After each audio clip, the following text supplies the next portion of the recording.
সমসাময়িক রাজনীতি ও অন্তর্বর্তী সরকারের পদক্ষেপ নিয়ে আলোচনা করতে রাজধানীর লালমাটিয়া থেকে আমাদের সাথে যোগ দিয়েছেন জাহাঙ্গীরনগর বিশ্ববিদ্যালয়ের দর্শন বিভাগের অধ্যাপক ডক্টর মোহাম্মদ কামরুল হাসান। ডক্টর মোহাম্মদ কামরুল হাসান, আপনাকে স্বাগত জানাচ্ছি ইন্ডিপেন্ডেন্ট সংবাদে। যেটি জানতে চাই যে 5ই আগস্টের পর রাজনীতিতে বদলের আভাস কি পাওয়া যাচ্ছে? প্রিয় নাম্বার সেট করে বিকাশে সেন্ড মানি করুন ফ্রি। আরেকবার যদি প্রশ্নটি করতেন আমি ভালো। যেটি জানতে চাচ্ছি যে 5 আগস্টের পর রাজনীতিতে বদলের আভাস কি পাওয়া যাচ্ছে? ধন্যবাদ আপনাকে। দেখুন, 5 আগস্টের পর রাজনীতিতে কতটা বদলের আভাস পাচ্ছি তার চেয়ে জনমনে যে একটা স্বস্তি এসেছে সেটা স্পষ্ট অনুভব করেছি, সেটা আমি নিজেও অন্তর্ভুক্ত। আর রাজনীতিতে পরিবর্তনের যে বিষয়টি সেটা আসলে আরো সময় লাগবে, এটা বোঝা এত দ্রুত সম্ভব নয়।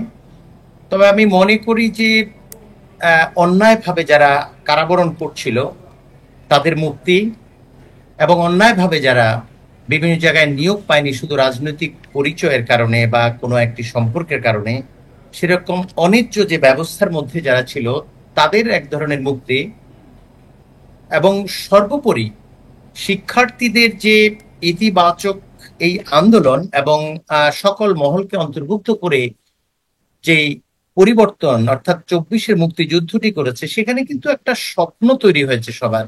একটি উদাহরণ দিলে বিষয়টি স্পষ্ট হবে। সেটা হচ্ছে, দেখুন, এই বন্যা পরিস্থিতিতে আমরা একটা জিনিস দেখলাম যে যারা বন্যার্থদের সাহায্য করতে যাচ্ছে তাদেরকে বিভিন্ন পর্যায়ে, ধরুন বিভিন্ন পেট্রোল পাম্পে জ্বালানি ব্যবহার করছে যারা, কোথাও যদি সংকট হয় বিনা অর্থেই তারা ওই জ্বালানি সরবরাহ করছে। কোথাও কোথাও দেখেছি আবাসিক হোটেলগুলোতে তারা বর্ডারকে রাখছে হচ্ছে একটা সার্ভিস হিসাবে, সেখানে চার্জ করছে না। এই এত বড় একটা আন্দোলনে একটা তারা যে স্বপ্ন তৈরি করেছে, মানবিক হওয়ার যে স্বপ্ন। আরেকটি বিষয় একটু জানতে চাই যে সুস্থ ধারার রাজনীতিতে বিএনপি নেতাকর্মীরা কতটা ভূমিকা রাখছে বলে আপনি মনে করছেন? আরেকটু জোরে বলতে হবে, আমি শুনতে পাচ্ছি না। আমি যেটি জানতে চাচ্ছি যে সুস্থ ধারার রাজনীতিতে বিএনপি নেতাকর্মী যারা রয়েছেন তারা কতটা ভূমিকা রাখছেন বলে আপনি মনে করেন? ধন্যবাদ আপনাকে। দেখুন, বিএনপির ক্ষেত্রে একটা সুনির্দিষ্ট বক্তব্য রয়েছে আমার। বিএনপি কেন, অন্য দলগুলোর ক্ষেত্রেও রয়েছে। বাংলাদেশ আওয়ামী লীগ রাজনৈতিক ভুলের কারণে বিতাড়িত হয়েছে, জানেন। সরকার বিতাড়িত হয়েছে কারণ তারা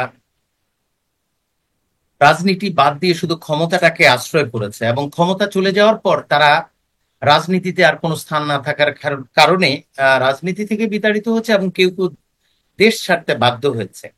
বিএনপির ক্ষেত্রে বিষয়টা হচ্ছে 16-17 বছরে তাদের যেই খুন 2000 খুন হয়েছে, তারপর 700 গুম হয়েছে, এবং অনেক অনেক মানুষ যারা 6 মাস জেলে, 6 মাস বিভিন্ন জায়গায় কাটিয়েছে, সন্তানদের সাথে থাকতে পারেনি, নিজেদের জায়গা জমি অনেক জায়গায় হারিয়েছে। সেই যে দীর্ঘ সময়ের ক্ষোভ এবং হঠাৎ করে যে মুক্তি, সেখানে আমরা দেখতে পাচ্ছি কিছু কিছু ব্যত্যয় ঘটছে, এবং এটি এত বড় পরিবর্তনের পর আপনি বলতে পারেন যে স্বাভাবিক অবস্থা। কিন্তু আমি রাজনৈতিক দল হিসাবে বিএনপির যে স্ট্যান্ডিং, যেটা গণমাধ্যমে দেখছি এবং আজকেও একটা জায়গায় দেখলাম, সেটা হচ্ছে আমি যদি সঠিকভাবে বলে থাকি, তারা নিজেদের ক্ষেত্রে কেউ যদি এই ধরনের সীমা লঙ্ঘন করে তাদেরকে বহিষ্কার করবার পদক্ষেপ নিচ্ছে, এবং তারা প্রকাশ্যে যে জিনিসটি বলছে সেটা হচ্ছে যে কেউ যদি বিএনপির নামে এ ধরনের অ্যাক্টিভিটির সঙ্গে জড়িত থাকে তাকে পুলিশে ধরিয়ে দেওয়ার জন্য। এবং এটা হচ্ছে একটা দিক। ফলে ডক্টর মোহাম্মদ কামরুল হাসান, আমাদের হাতে একেবারেই সময় নেই। আপনাকে অনেক ধন্যবাদ আমাদের সাথে যোগ দেওয়ার জন্য।